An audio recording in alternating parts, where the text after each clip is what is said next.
Good morning, everyone, and welcome to today's presentation.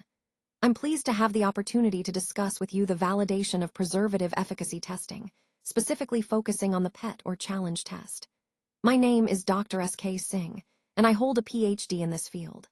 Today, we will explore the key aspects of how we validate preservatives to ensure product safety and effectiveness.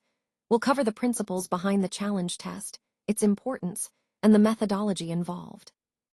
I look forward to sharing insights and engaging with you all during this session. Let's get started. So, what exactly is PET validation? Well, it's the process of making sure that the preservative efficacy test method we use is scientifically sound, reproducible, and appropriate for the specific product and lab conditions. Essentially, we want to confirm that the test results truly reflect how the preservative performs in real-world use. Validation covers several key aspects. First, neutralizer efficacy, making sure the neutralizers in our tests are working properly. Then, method specificity, ensuring the test specifically measures what it's supposed to. We also need to verify the accuracy of microbial enumeration, so our microbial counts are correct. And finally, reproducibility, making sure our test outcomes are consistent across different runs and conditions. Now, why is this so important? Well, it prevents us from getting false pass or fail results, which could be misleading. It also demonstrates regulatory compliance, showing that our methods meet industry standards. Plus, it supports the safety dossiers and helps us confidently release products to the market. Overall, PET validation is a critical step to ensure the reliability and safety of our products, aligned with both scientific rigor and regulatory expectations. Let's take a closer look at some key regulatory reference standards for preservative efficacy testing. The primary standard we rely on is ISO 11930, 2019, which specifically addresses cosmetics and their microbiological safety. It provides clear requirements for performing the preservative efficacy test, or PET, and details important validation steps, like ensuring the effectiveness of neutralizers used during testing. In addition to ISO 11930, there are complementary guides that can support our assessments. For example, the USP 51 focuses on antimicrobial effectiveness, and this applies to both cosmetics and pharmaceuticals. There's also the PCPC M3 method, which is a widely recognized approach within the Personal Care Product Council. From a regulatory perspective, the PET and its validation are increasingly expected as part of product safety assessments, especially in markets such as the European Union. The EU Regulation 1223/2009 explicitly recognizes ISO 11930, emphasizing its importance in compliance. Overall, understanding and applying these standards helps us ensure our products are both safe and compliant across different markets. Let's walk through the PET workflow overview. First, we start with pre-test quality checks, which are essential to ensure that our initial conditions are reliable.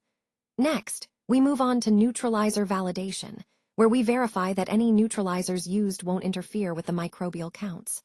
Then, there's challenge inoculation, where we introduce a controlled microbial load to test the system's effectiveness. After that comes incubation and sampling, a critical step where we allow the microbes to grow and then collect samples for analysis. Following this, we perform microbial enumeration and calculate the log reduction, which helps us quantify how effective the process is at reducing microbial presence. Finally, result interpretation is compared against our acceptance criteria to determine success. It's important to note that validation mainly focuses on the first two steps, quality checks and neutralizer validation, because ensuring their accuracy is key to reliable results downstream. This systematic approach helps us maintain confidence in our process and ensures we meet our quality standards throughout. Let's talk about neutralizer validation. The main goal here is to ensure that the neutralizer we use actually stops the preservative activity completely at the sampling stage. This is crucial because we want to be confident that when we recover microbes for enumeration, we're seeing an accurate count, not suppressed by residual preservatives. Now, from a regulatory standpoint, ISO 11930 is the standard that guides us. It requires us to demonstrate the efficacy of the neutralizer for each specific organism and product matrix before we proceed with the product evaluation testing, or PET. This means we can't just assume our neutralizer works. We need to validate it properly. Typically, the neutralizers we use include agents like lecithin, polysorbate 80, and related substances. These are outlined in ISO 11930 Annex. See their chosen, because they effectively counteract preservatives without harming the microbes or interfering with the enumeration process. So, in summary, neutralizer validation is a key step to ensure our testing reflects true microbial counts, and compliance with ISO 11930 ensures we're meeting industry standards for efficacy and safety. Now, let's talk about how to validate the neutralizer. The key here is to set up an experiment that compares microbial growth under different conditions. First, we look at the inoculum with the neutralizer alone. Then, we compare that to the inoculum with both the neutralizer and the test product. Lastly, we have a control sample that contains no preservative or neutralizer at all. The main goal is to see if the neutralizer can effectively stop the preservative from inhibiting microbial growth. We consider the neutralizer acceptable if the recovery in the presence of both the neutralizer and the product matches the recovery with the neutralizer alone, meaning there's no inhibition.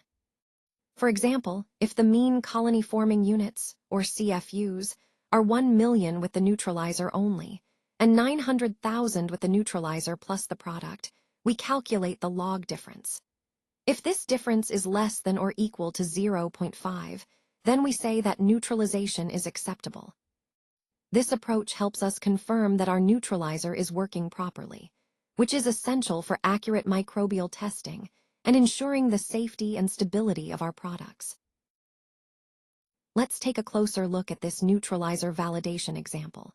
Here, we're demonstrating how to verify that our neutralizers are effectively working as intended. This is a crucial step because it ensures that our neutralization process is reliable and consistent. When we talk about validation, we're essentially confirming that our methods produce accurate and repeatable results. This example highlights the key points of proper validation, such as testing under different conditions and using controls to benchmark performance. By including this in our overall process, we strengthen the credibility of our results and ensure safety and compliance. Remember, validation isn't just a one-time check. It's an ongoing process that guarantees our neutralizers remain effective over time. So, this example ties back to our main theme of maintaining rigorous quality control throughout the process. So, why is this important? Well, different products like creams, gels, and lotions can interact with microbes or neutralizers in various ways. These interactions can affect the accuracy of our results, so we need to consider them carefully. Next, we have our validation checks. These include evaluating how the product's pH can influence our testing, as pH levels can impact microbial growth and detection. We also look at viscosity and dilution effects, because thicker or more concentrated products might behave differently during testing. Another critical aspect is microbial recovery efficiency, making sure we're effectively recovering microbes from these different formulations. And of course, if we find that any modifications to our standard methods are necessary to maintain validity, we document those changes thoroughly. This all ties back to ensuring our methods are specific and suitable for each product type. By understanding these factors, we can ensure our testing remains accurate, reliable, and relevant across a range of formulations. Let's talk about pre-test quality control. Before starting the PET process, it's crucial to perform some key checks. First, we need to check the product's initial microbial load. Ideally, this should be within acceptable limits or the product should be sterile. This step helps us understand the starting point and ensures that any microbial growth observed later is due to our process, not pre-existing contamination. Next, we confirm that the culture media we're using will support the microbes we've chosen to test. Using the right media is essential for accurate results, as it ensures that any microbes present will grow and be detectable. We also need to validate our equipment and incubation conditions. This means making sure our incubators are functioning properly and that temperature and humidity are set correctly. Proper validation here guarantees that our testing environment is consistent and reliable. Overall, these steps are about reducing false results and maintaining the integrity of our test. When we do these checks thoroughly, we can trust that our results reflect the true microbial status of the product, which is fundamental to the overall quality and safety of our process. Let's talk about challenge inoculation and sampling today. In standard PET testing, like what's outlined in ISO 11930, we start by inoculating the sample with approximately 10 to the power of 5 to 10 to the power of 6 CFU per milliliter of each test organism. This ensures a consistent and measurable level of microorganisms for testing. We then take samples at specific time points, initially at day 0, and then at days 7, 14, and 28 days. After each sampling, we neutralize the sample before enumerating the survivors. Neutralization is key because it stops the antimicrobial activity, giving us an accurate count of the remaining organisms. Validation plays a crucial role here, as it confirms that our sampling volumes and dilutions are reliable. It ensures that across all these time points, we're consistently recovering accurate counts of the microorganisms, which is essential for the integrity of our testing process.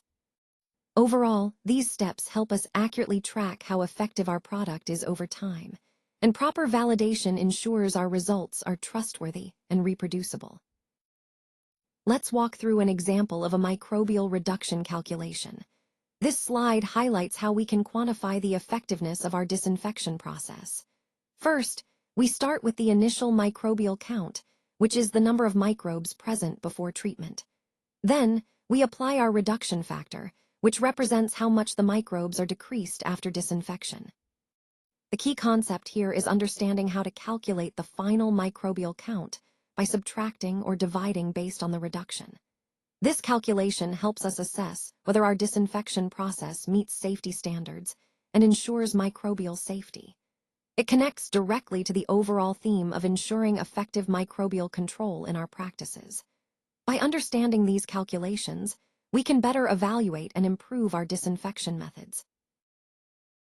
Let's take a closer look at the acceptance criteria outlined in ISO 11930, which helps us determine if a preservative system is effective. The key point here is that these criteria are designed to set clear benchmarks for microbial reduction over time. For bacteria, we're looking for at least a 3-log reduction within 7 days, meaning the bacterial count should drop by 1,000-fold, and importantly, there should be no increase afterward. This indicates sustained microbial control. When it comes to yeast, the goal is a 1-log reduction, or a 10-fold decrease, also within 7 days, with no subsequent increase. For molds, the criteria are slightly different. We want no increase at 14 days, and at 28 days, there should be at least a 1-log reduction. These criteria are critical because they define what we consider successful preservation. And, as part of validation, we need to ensure that our method produces consistent results across multiple tests or replicates. In essence, these standards help us confirm that our preservative system reliably inhibits microbial growth, which is fundamental to product safety and efficacy. When it comes to reporting validation results, a comprehensive report is essential to ensure clarity and transparency. It should start with the test objective and scope, clearly defining what we aim to evaluate and the boundaries of our study. Next, we need to include a description of the methods we used and the organisms involved, so others can understand how the validation was conducted. It's also important to present neutralizer validation data, which confirms that our neutralizers are effective and don't interfere with our results. We then move on to the core performance metrics: accuracy, precision, and repeatability results. These figures demonstrate how reliable and consistent our method is. Acceptance criteria and the pass or fail outcomes must be documented clearly, providing benchmarks for success and evidence of whether the validation meets those standards. Additionally, any deviations from the planned procedures and the corrective actions taken should be recorded. This shows how we handled unexpected issues and maintained quality throughout. Finally, keep in mind that the structure of this report is often based on SOP templates, which help ensure consistency and completeness across validations. All these elements together form a solid foundation for understanding and verifying that our method is validated properly and ready for routine use. Let's take a look at some common validation pitfalls to watch out for. First, an inadequate neutralizer can really compromise your results. It's essential to ensure the neutralizer is effective, otherwise residual agents might skew your data. Next, poor recovery of organisms is another big issue. If your recovery process isn't optimized, you might underestimate the actual microbial load, leading to inaccurate conclusions. Sampling errors or dilution mistakes are also frequent pitfalls. Incorrect sampling techniques or errors in dilution can significantly affect your results, so precision here is key. Finally, not repeating tests for each new product formulation can lead to gaps in validation. Each new formulation may behave differently, so it's important to validate consistently across all variations. To mitigate these issues, strict adherence to validated SOPs is crucial. Document everything thoroughly, every variable, every step, so that your process remains reliable and reproducible. Consistency and meticulous documentation are the backbone of effective validation and ensuring your results are trustworthy. Let's wrap up with some key takeaways. First, validation is essential because it ensures that our PET results are not only scientifically reliable, but also meet regulatory standards. This step gives us confidence in our data and supports compliance. Next, neutralizer validation is a critical part of this process, and it should be done before we move on to challenge testing. This helps us confirm that our neutralizers are effective and won't interfere with the results. When it comes to acceptance and reporting, it's best to follow the ISO 11930 criteria. This international standard provides a clear framework to ensure consistency and credibility in our validation process. And of course, thorough documentation is vital, both for regulatory submissions and safety dossiers. Keeping detailed records makes sure everything is transparent and traceable. The ultimate goal here is that validated PET supports consumer safety and enhances our product's marketability. When we rigorously validate our methods, we're not only meeting regulatory expectations, but also building trust with consumers. That's what makes all this effort worthwhile. For further support, please don't hesitate to contact us. We're here to help with any questions or additional assistance you might need. And with that, I want to sincerely thank you for your time and attention today. It's been a pleasure sharing this information with you, and I look forward to staying connected.